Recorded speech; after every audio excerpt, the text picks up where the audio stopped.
14 de setembro é celebrado o Dia da Cruz, uma das datas comemorativas mais importantes e voltadas à homenagem ao grande símbolo cristão.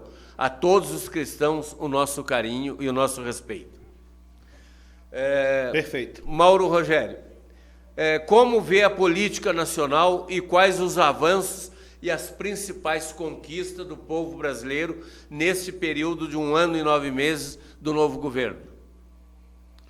Muito bom. Antes eu gostaria de falar um pouco, por favor, sobre a minha atividade política hoje e como que, após 32 anos de serviço junto às Forças Armadas, eu, por convicção, resolvi, uma hora servindo nas armas, agora servindo a política do meu país, por acreditar nesse instrumento, por quanto necessário na construção de novos horizontes e das soluções que o nosso país tanto necessita.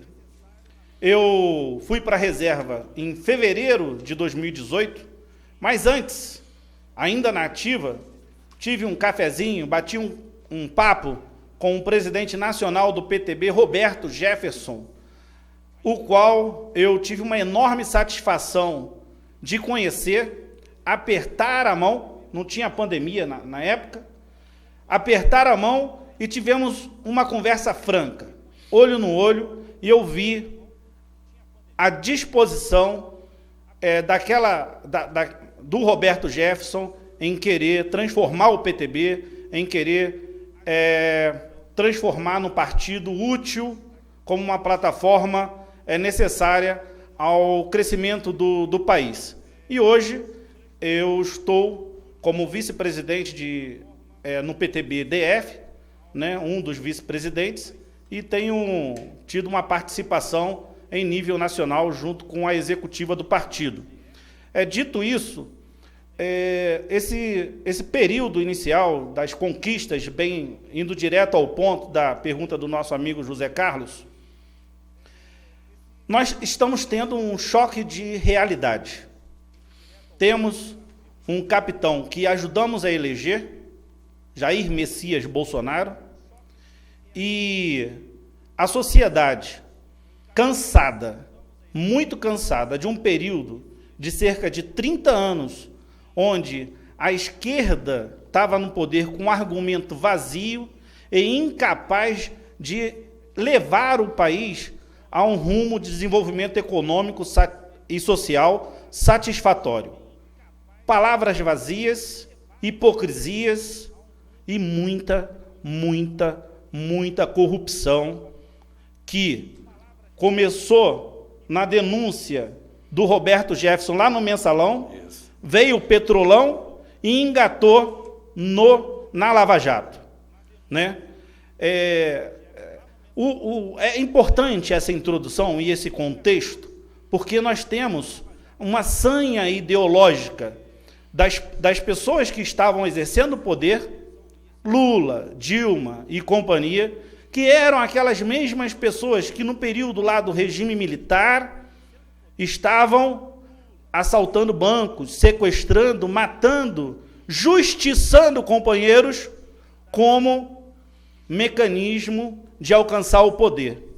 Então, você vê a noção dessa gente. Hoje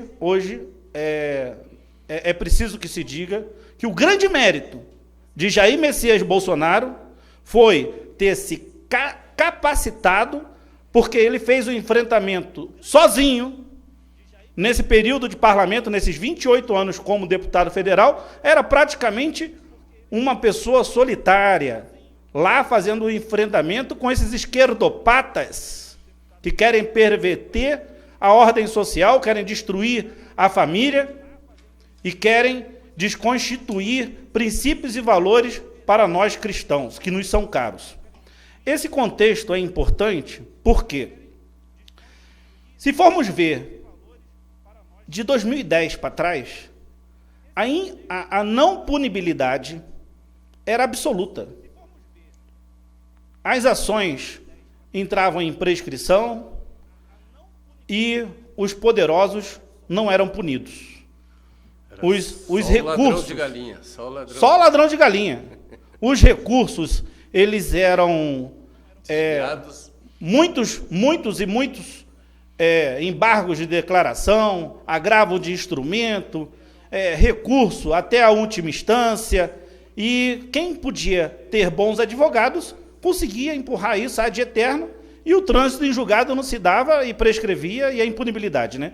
Então temos que ver que, de 2010 para cá, nós tivemos aí governadores presos, José Roberto Arruda, preso, temos aí o Cabral preso, um presidente da República, senadores, deputados, mandatários no Chilindró. Juízes, promotores. Presos. Advogados, Então, toda a classe social.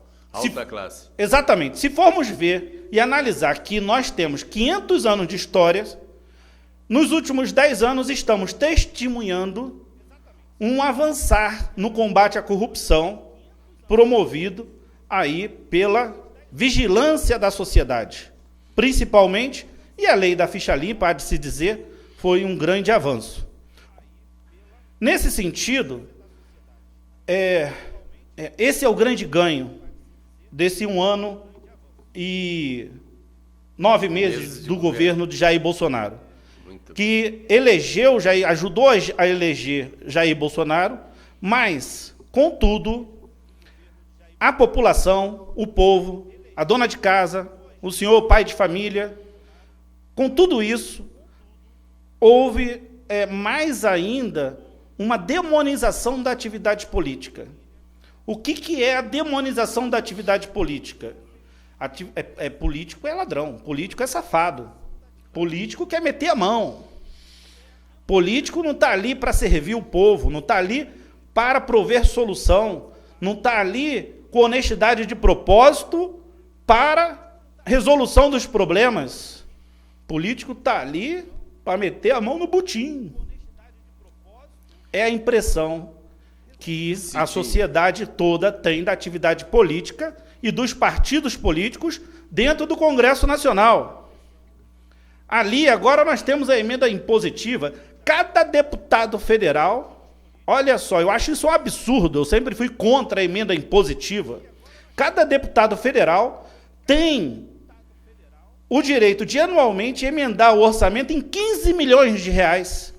15 milhões, impositivamente, independente de ter superávit primário ou não.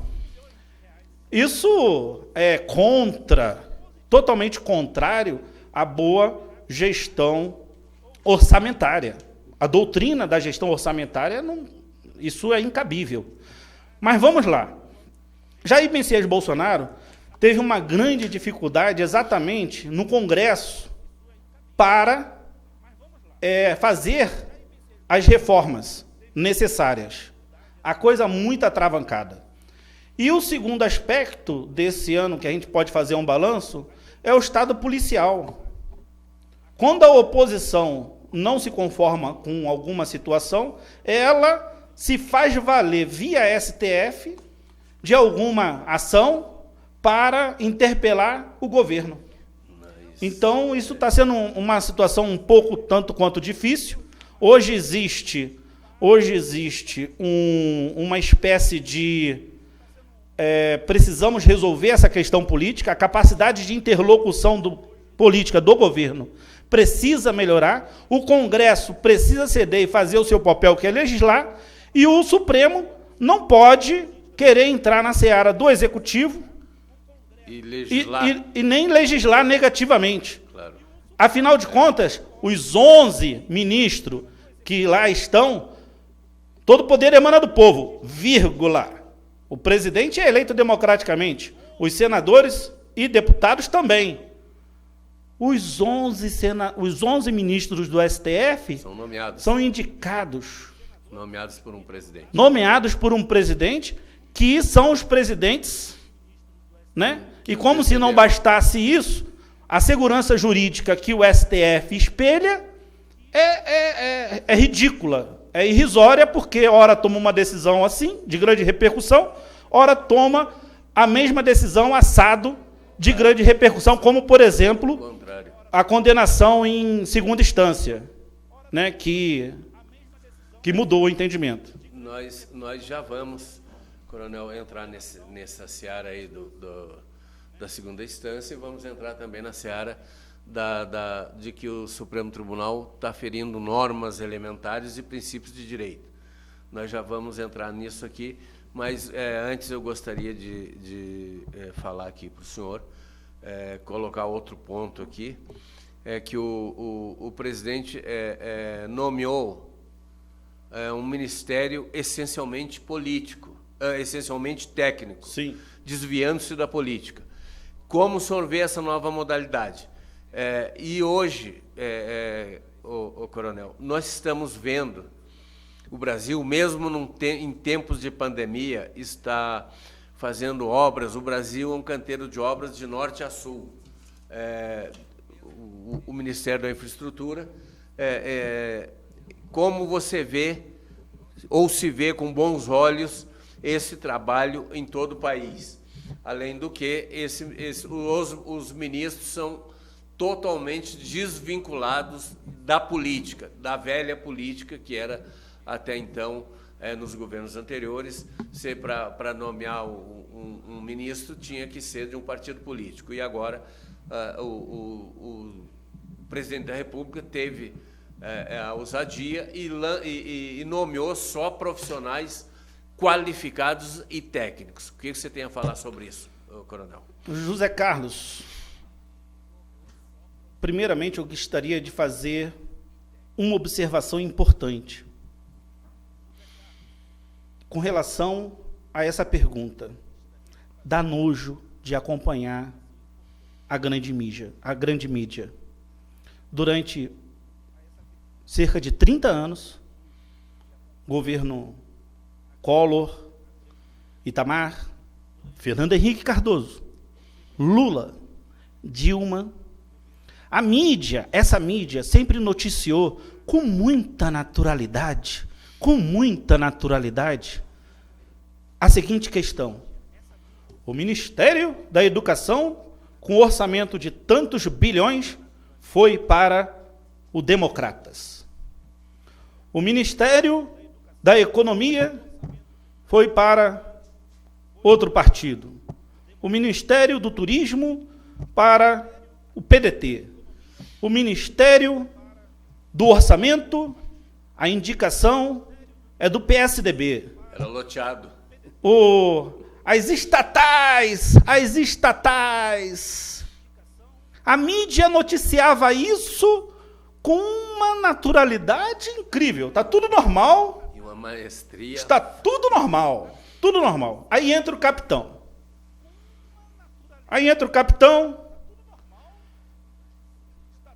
Que não rouba e não deixa roubar.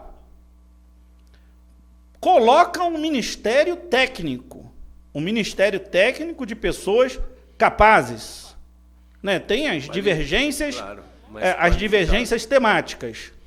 E a mídia, essa mesma mídia que foi conivente, não fala, cai de pau, não fala, não valoriza. Por que será?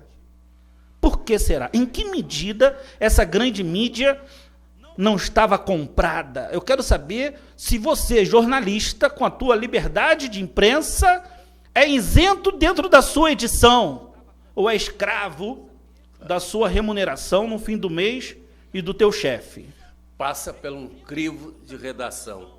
São poucos jornalistas que são isentos, mas isso passa por um crivo de redação e ali é moldado todas as entrevistas e todo o que vai ser publicado é moldado ali pelo crivo de redação, pelos seus redatores-chefe, pelos seus editores, pelos donos dos grandes jornais, das grandes TVs, é feito dessa forma. Eu te falo isso como jornalista, porque aqui se faz um jornalismo isento, descomprometido, isento e sério e responsável. Perfeito, José Carlos, é por isso que estou aqui. Precisamos agora perceber que a forma de comunicar, ela não existe mais a tutela dos grandes canais. Hoje você produz conteúdo, na sua plataforma da rede social, e a TVN aqui é um canal de forma brilhante, independente.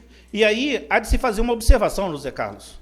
Qual seja, Bolsonaro veio cumprindo uma promessa de campanha, colocando esse ministério, não loteando como outrora era feito. Contudo, não existe política sem políticos. A condução do país necessariamente, a articulação, ela precisa ser feita em algum nível dentro do Congresso Nacional, mas que não seja por barganhas, por trocas espúrias, mas por convergência programática e ideológica com os partidos da base de apoio do governo ou que se dispõem a darem sustentação ao governo. Muito bem. Coronel, deixa eu fazer uma observação aqui para o senhor. Ao assistir uma entrevista recente do ministro da Infraestrutura, achei muito interessante e de uma postura ímpar. Ele informar aos jornalistas, ao jornalista que o entrevistava, de que dentro do seu gabinete trabalham uma delegada e um delegado da Polícia Federal, fiscalizando e monitorando o trabalho de campo e das empreiteiras, bem como do governo, em relação à realização das obras. Como você vê, é um monitoramento anticorrupção. Como o senhor vê esta postura? E o ministro da Infraestrutura é um profissional altamente qualificado, inclusive, fiquei sabendo através dessa entrevista que ele é também oriundo das Forças Armadas, não é, coronel? Sim, perfeito. Nosso grande Tarcísio Gomes. Tarcísio, não sei se você nos escuta nesse momento, um grande abraço. Eu e o Tarcísio somos amigos, nos conhecemos desde 1994. 26 anos. Quase 30 anos, hein, Tarcísio? Eu conheço o Tarcísio desde quando éramos tenentes. Ele do Exército e eu da Aeronáutica. Eu estava dando instrução, ou fazendo um curso de piloto em Natal, quando nos conhecemos, lá no Rio Grande do Norte. Depois ele foi para o IME e eu fui para o ITA. Resolvemos estudar. E quando eu vim para Brasília, ele estava inicialmente, eu acho que chegou a passar pela CGU, depois foi para consultor da Câmara, assumiu ali a área operacional do DENIT, se eu não me engano, e nesse caminhar dele a gente sempre tem conversado, tomado um cafezinho, atualizado as conversas. Estive com ele na transição, oferecendo de bom grado um plano de ação para a aviação civil brasileira, né? Que muito do que estava escrito ali foi posto em prática, e dentro dessas nossas conversas eu assino embaixo em tudo que o Tarcísio... Por quê? Porque se você está lá querendo operacionalizar, querendo fazer com que a coisa acontece, a melhor auditoria que existe é a auditoria a priori. A auditoria a priori operacional, não só no aspecto formal, contratual, quanto no aspecto do mérito. Por que vamos dispor esse recurso financeiro, que é escasso, para aquela obra, para aquela necessidade? É necessário? É importante? Isso passou por uma legitimação do gasto desse recurso no seio da sociedade? Então, o Tarcísio está de parabéns, porque eu sei que em cada ministério existe um representante da CGU, que eu não sei se mudou de nome, que é a Controladoria Geral da União, sim, que depois continua. o Temer mudou para alguma coisa da transparência. Isso.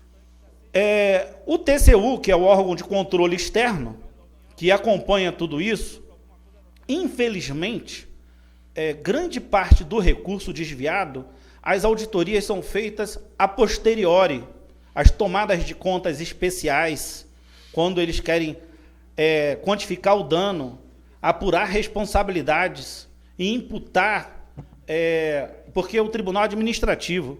E ali o TCU, quando cerca, e depois passa para a AGU, para você tentar voltar aos cofres públicos aquilo que foi roubado. É muito difícil.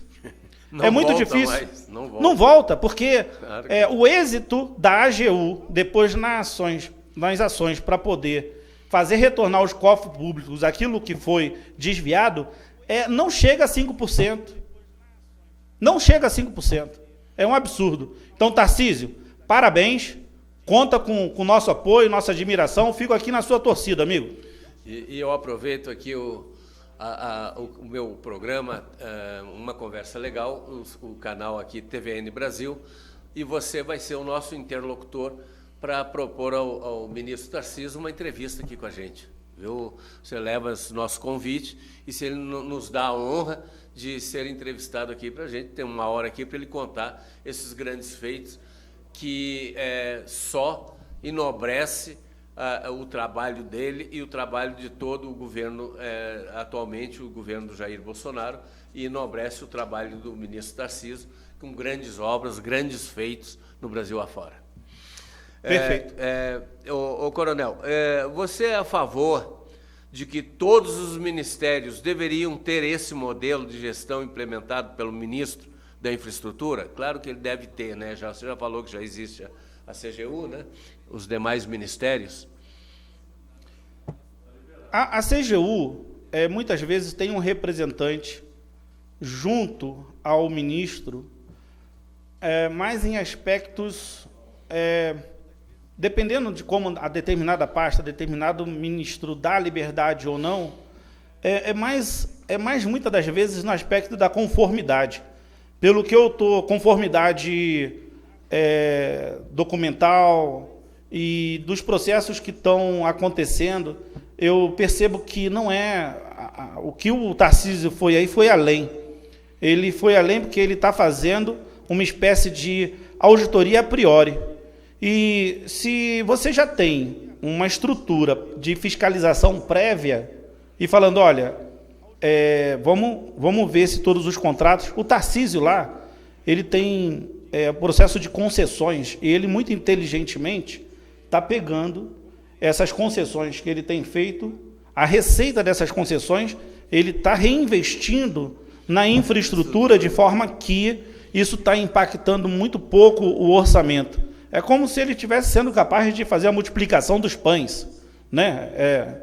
Não é Jesus, mas está quase operando milagres. Isso. Então, claro, que o ideal é você ter uma estrutura dessa em todos os ministérios.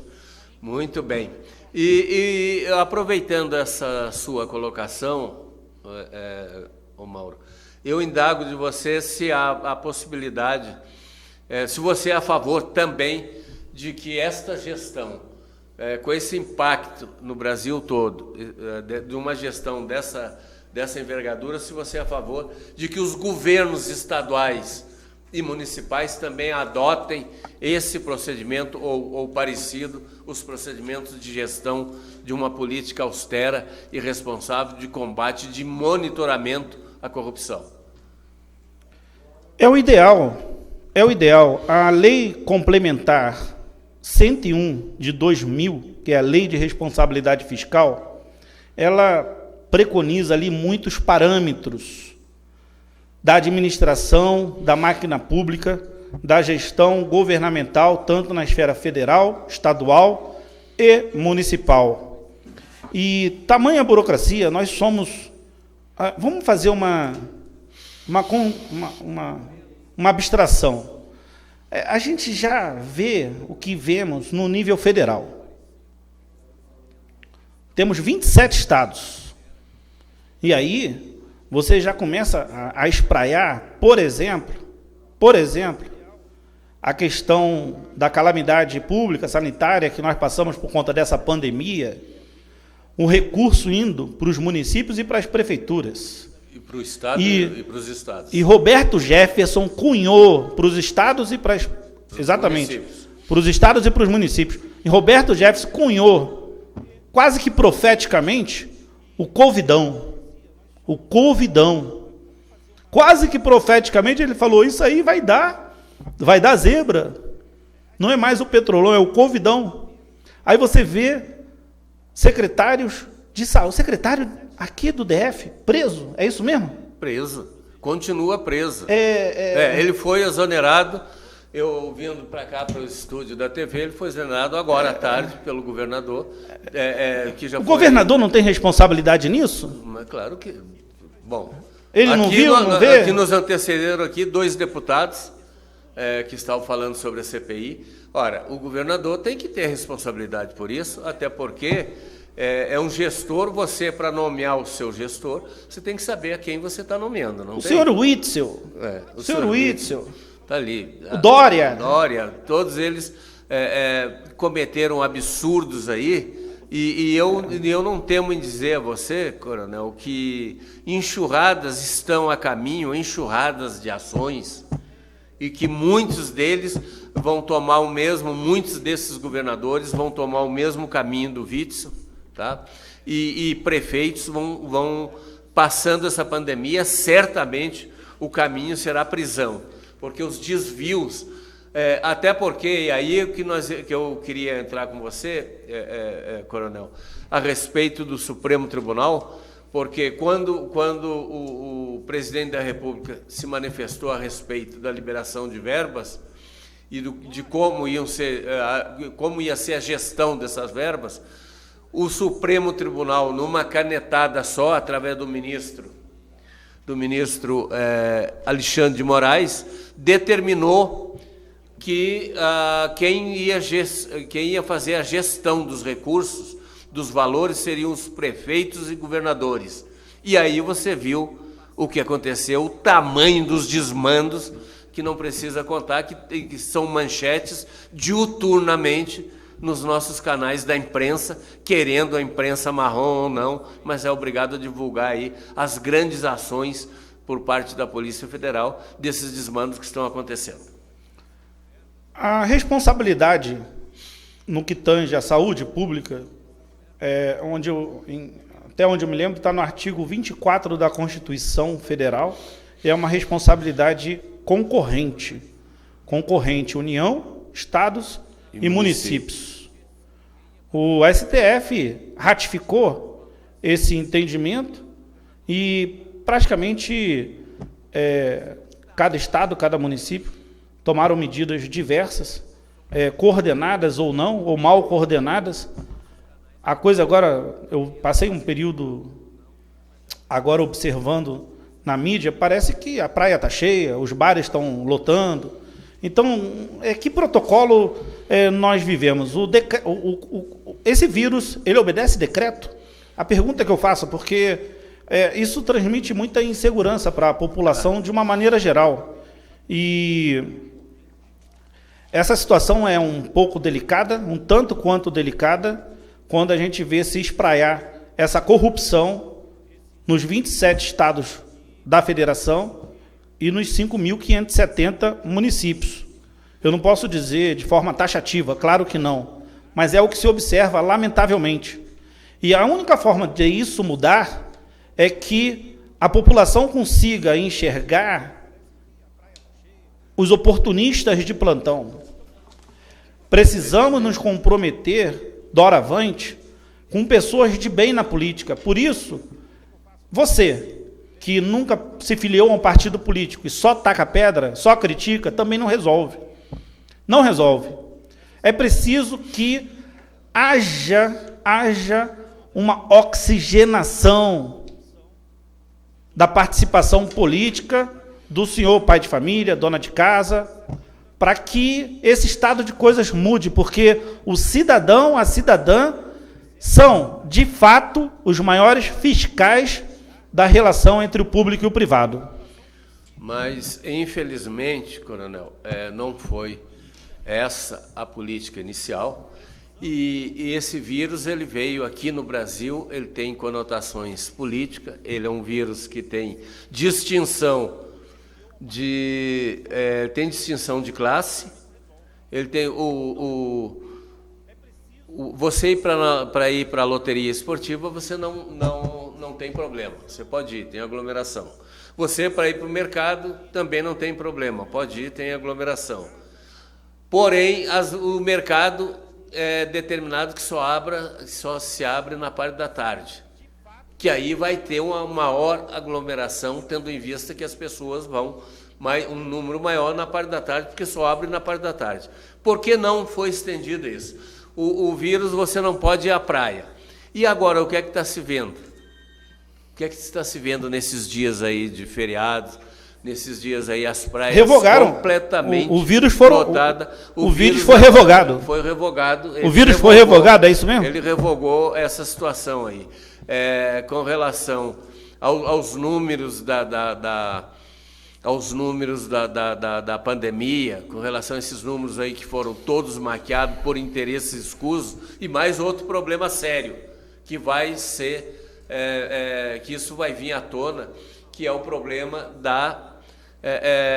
todas as demais doenças, coronel, todas as demais doenças, infarto, depressão, derrame, doenças, diabetes, todas essas doenças foram colocados na conta do Covid.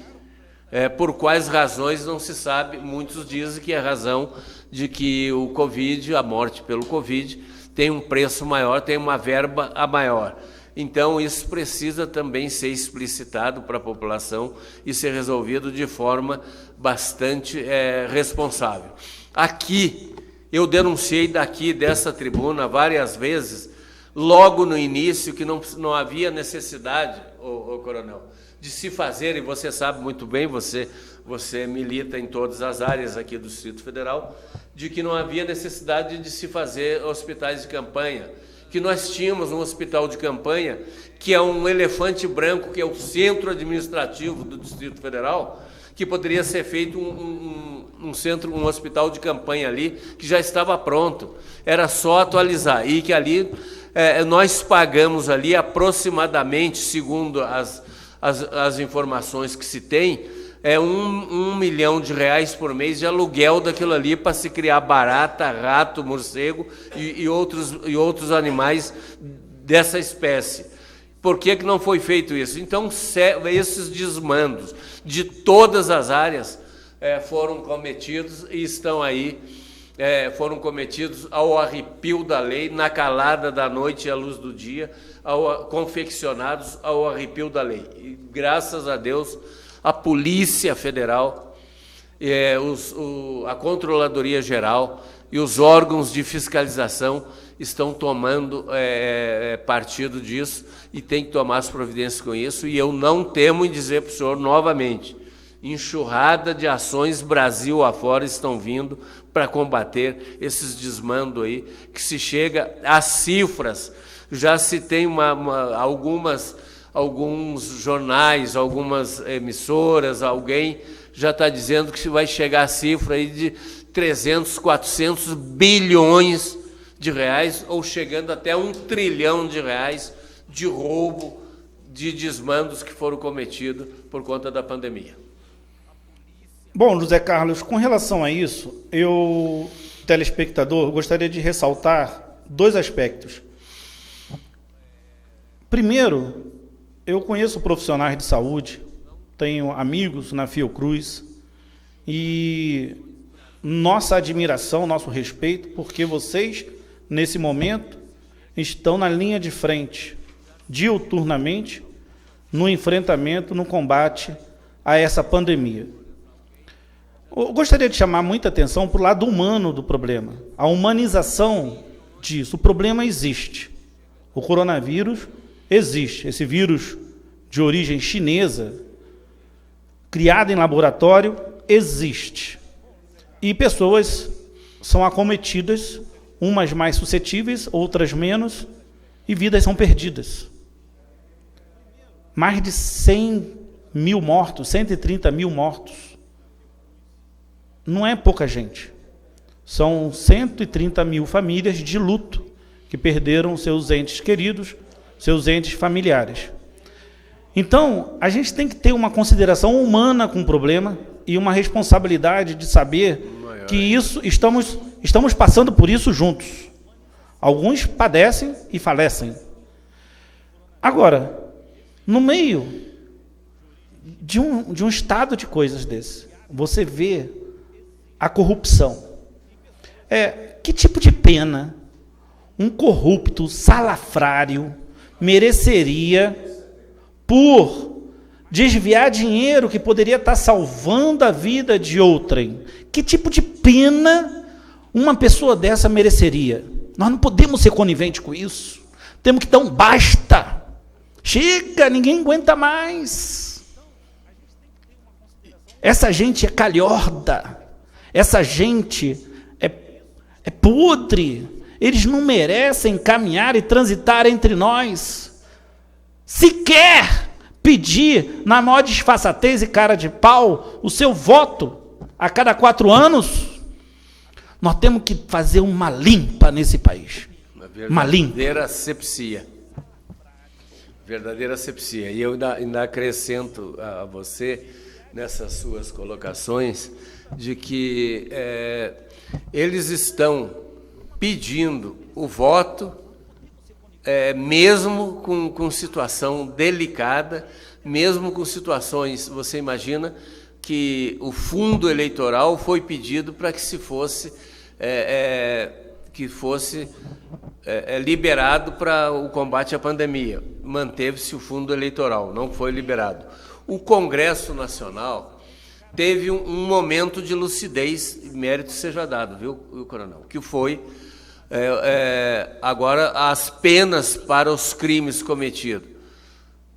Com a pandemia, na pandemia, eles serão penas dobradas. Sim. O PTB, meu partido, votou a favor disso. Votou a favor disso. Votou a favor disso. É interessantíssimo que isso venha para poder se coibir isso, porque nós não temos ideia da quantidade, nós vamos saber isso aí, dos desmandos que foram cometidos Brasil afora nessa pandemia por governadores, prefeitos, vereadores e por gestores públicos que estão ali, colocados ali com o fim de se locupletar-se ilicitamente. Então, vamos aguardar aí que estão vindo essas ações aí para a gente poder ter um descanso em relação a isso.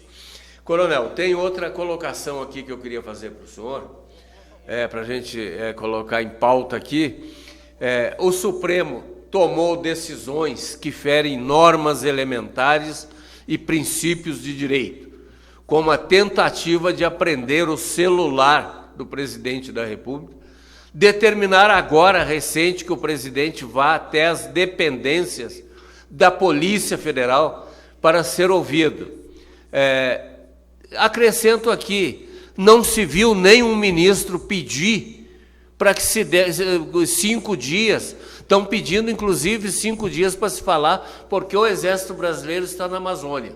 Mas não se viu aqui nenhum ministro pedir 5 dias para se falar da compra da refinaria de Passadina, dos desmandos da Petrobras, dos desmandos do Petrolão. Não tem nenhum ministro se manifestando a respeito disso. Eu indago do senhor, com a sua experiência como militar e da sua experiência já da política, nós não estamos correndo o risco de uma crise institucional?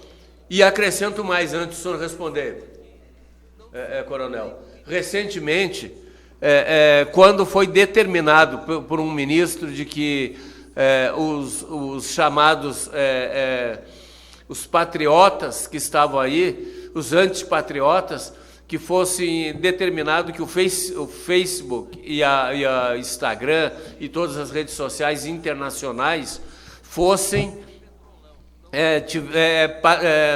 bloqueadas internacionalmente. Eu tenho um cliente que me chamou e falou assim: José Carlos, os representantes dos países que eu exporto me chamaram e estão dizendo que estão preocupados porque o Brasil está criando uma crise jurídica internacional. Então, isso tem que ser dito, tem que ser falado e isso tem que ser levado ao conhecimento das autoridades para que se resolvam também essa situação. O senhor tem a nos falar a respeito dessas colocações. Bom, primeiramente, eu vou procurar ter uma opinião qualificada e fundamentada acerca desse delicado tema que nos colocou nosso amigo José Carlos. Primeiramente, eu quero dizer que votei em Jair Messias Bolsonaro. E também dizer que nesse período do primeiro ano do governo, eu não concordei com tudo. Eu tive divergências. Eu me considero um democrata pleno. E eu entendo que a democracia é o caminho correto, que a sociedade deve se pautar dentro daquilo que preconiza o Estado democrático de direito, fortalecimento das instituições democráticas. E dentro desse contexto, eu tive divergências internas e fiz críticas. Mas vamos lá. Nós temos uma oportunidade ímpar, de efetivamente, até 2026, dar o rumo e o prumo desse país, com a régua e o compasso sob o comando do governo Bolsonaro. Feita essa observação, vamos para o STF. Eles estão procurando sarna para se coçar. Quando Roberto Jefferson fala que a força não está na toga, está no fuzil, eu concordo com ele. Ele é um civil. Eu sou um militar e estudioso do contrato social. Eu quero saber se qualquer canetada arbitrária ou não de um ministro do STF se sustenta sem o amparo das Forças Armadas. Você acha que se sustenta? Vamos fazer uma coisa? Vamos fazer uma hipótese, um cenário hipotético. Vamos tirar as Forças Armadas. Vamos tirar as Forças Armadas e fazer de conta que elas não existem.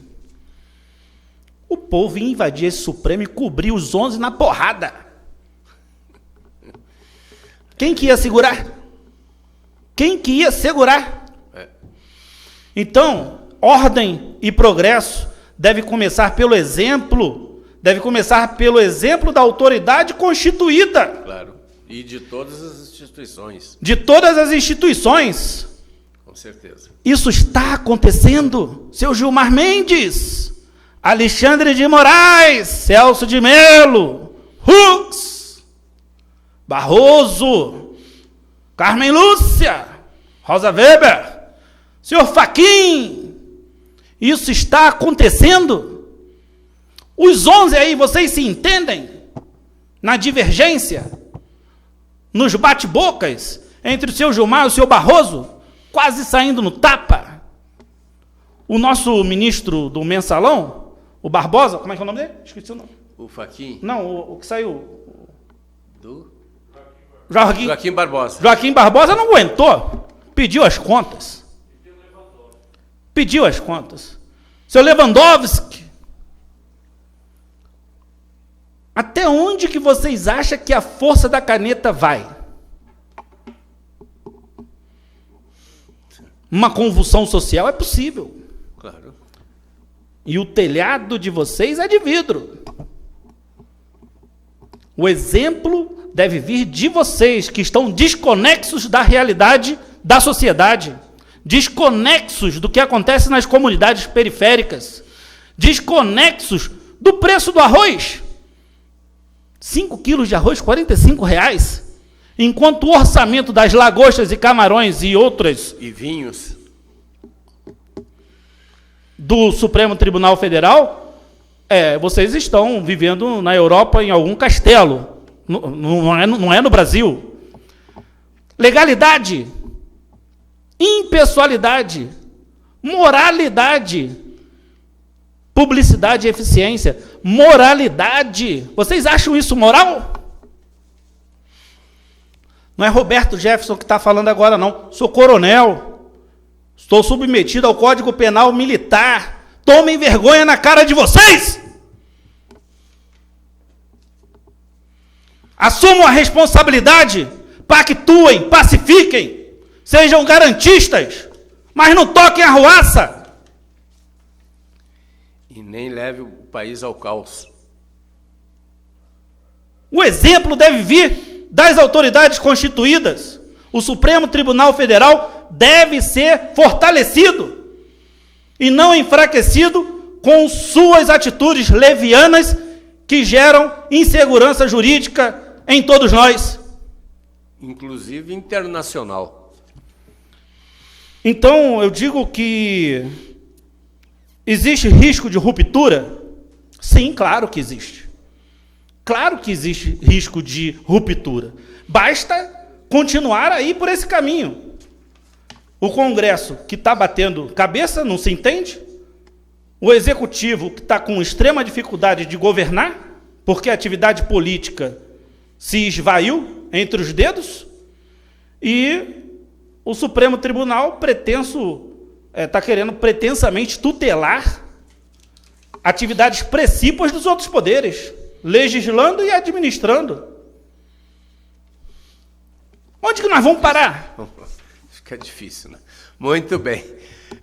Coronel, antes de continuarmos aqui, só lembrando ao senhor e aos nossos telespectadores que nós estamos sendo assistidos aqui por diversos países. Dentre eles, eu vou ler alguns aqui, diversos países, mundo afora. Estados Unidos, Canadá, México, Guatemala, Costa Rica, Panamá, Haiti, Argentina, Paraguai, Uruguai, Chile, Bolívia, Peru, Equador, Colômbia, Guiana Francesa, Alemanha, Inglaterra, Itália, França, Vaticano, Holanda, Bélgica, Grécia, Dinamarca, Chipre, Albânia, Finlândia, Japão, China, Coreia do Sul, Taiwan, Hong Kong, África do Sul, Angola, Benin, Costa Rica, Etiópia, Gana, Togo, Arábia Saudita, Afeganistão, Emirados Árabes Unidos, Iraque, Jordânia, Egito, Israel e Turquia. Então, o senhor imagina o tamanho da nossa responsabilidade, falando para essa quantidade de países e dizendo que hoje a TV web, aonde o alcance que a gente fala para o mundo todo, para mais de 40 países em tempo real. Isso é de suma importância e hoje as comunicações. Por isso, eu digo para o senhor, viu, coronel, que nós devemos ter sempre e se pautar sempre para uma imprensa livre, isenta, responsável e sem conotação política, sem partido. O partido da imprensa é a notícia factual, é o fato, é a informação real e leal. Parabéns, José Carlos. Eu me sinto honrado de ter recebido esse convite, de estar aqui com os telespectadores, tendo esse bate-papo legal. Muito bem. Coronel, as Forças Armadas prestaram relevantes serviços nesses tempos de pandemia, notadamente de auxílio aos hospitais, as formações de hospitais, a toda a saúde da pandemia, prestaram um relevante serviço aos caminhoneiros, as estradas prestaram relevante serviço às comunidades indígenas, às comunidades ribeirinhas, às comunidades de toda a parte do Brasil, relevante serviço. E isso, coronel, a mídia, infelizmente, ela não fala e não diz. Então, eu quero aproveitar aqui e prestar a minha singela homenagem a esse grande trabalho, às Forças Armadas que prestaram esse relevante serviço, aos caminhoneiros, aos tratamentos de desinfecção, de lavagens de hospitais, de rodoviárias, de estradas e cuidado com o pessoal que transportava alimentação. Então, eu quero prestar aqui essa homenagem a esses bravos profissionais, a classe as Forças Armadas Brasileiras que prestaram relevante serviço. E faço uma observação aqui. Logo no início da pandemia, teve uma emissora, coronel, que estava fazendo que fez um domingo inteiro mostrando o trabalho do exército chinês. E eu indago por quais razões não mostrou o trabalho do exército, da aeronáutica e da marinha brasileira em combate à pandemia. Então, fica aqui esse registro e dizendo ao senhor que era necessário se fazer esse registro aqui. É muito bom, faço minhas as suas palavras, muito bem colocadas, José Carlos. E ratifico tudo que você disse. As Forças Armadas, elas têm como destinação principal a defesa da soberania, a garantia dos poderes constitucionais, garante os poderes, o funcionamento, e a garantia da lei e da ordem. Subsidiariamente, como suporte, como logística, as Forças Armadas dão todo esse apoio, todo esse aporte. Lamentavelmente, se você quiser ficar deprimido, profundamente deprimido, ligue na Globo, ligue na grande mídia, porque só tem desgraça. O Brasil, o que é notícia é desgraça. Não existe, midiaticamente falando, algum fato que seja notável e que eleve a autoestima do povo brasileiro, o seu civismo, e fortaleça a nossa identidade nacional, que reflita sobre a história de pais e mães de famílias que dão duro para criar seus filhos com dignidade, formá-los numa faculdade. Esses são os verdadeiros heróis e heroínas, que são tantas histórias que poderiam ser contadas. Tem tantos feitos. Nós temos nossos heróis, nossas heroínas, e precisamos resgatar. E a mídia não. A mídia, o que é notícia é desgraça. Nada é bom, nada acontece de bom, tudo é desgraça. Então, se você quiser ficar deprimido, liga a televisão. Infelizmente. Muito bem. Coronel, nós já estamos encerrando aqui o nosso programa e eu vou abrir aqui o espaço para o senhor para suas considerações finais. Bom, eu gostaria muito de agradecer o senhor e a senhora que estão aqui conosco, agradecer o convite do amigo José Carlos, que nos comunicamos, nos conhecemos há tanto. É sempre uma oportunidade valiosa poder trocar uma ideia, expor pensamentos, expor sentimentos de brasilidade, de quem não perdeu a esperança. Não podemos perder o entusiasmo, precisamos resgatar a nossa juventude sempre será a força motriz desse país, com um futuro que é possível construirmos, de um futuro que é possível, a partir, desde já, construirmos com honestidade de propósito, com firmeza, com direcionamento. Não podemos desesperançar. Então, a mensagem final que eu deixo é: acreditem, depende de nós. José Carlos. Muito bem. Coronel, eu que agradeço a entrevista esclarecedora aos nossos telespectadores e convido-a para, em outras oportunidades, debatermos este e outros assuntos de fundamental relevância para o Distrito Federal, para o Brasil e para o mundo. Encerro o programa com a seguinte frase do nosso saudoso polimata, militar, médico, cardiologista, físico, matemático, escritor, cientista, professor e político brasileiro, Dr. Enéas Carneiro. Faço um apelo à presente geração. Não façam como a minha, que acreditou que o gênio era louco e o bandido era herói. Quando acordamos, o gênio estava morto e nós refém dos bandidos. Muito obrigado a todos que nos assistiram no Brasil e no mundo, agradecendo pela audiência e a paciência, e até a próxima segunda-feira, se Deus quiser, e com certeza Deus quer. Coronel Mauro Rogério, meus parabéns e até uma próxima oportunidade, uma boa noite. Obrigado. Assistam agora o programa MT Bike, Pedal, Saúde e Entretenimento, com o nosso diretor Eli Caso e o nosso diretor Fabão e toda a sua equipe. Uma boa noite a todos. Boa noite.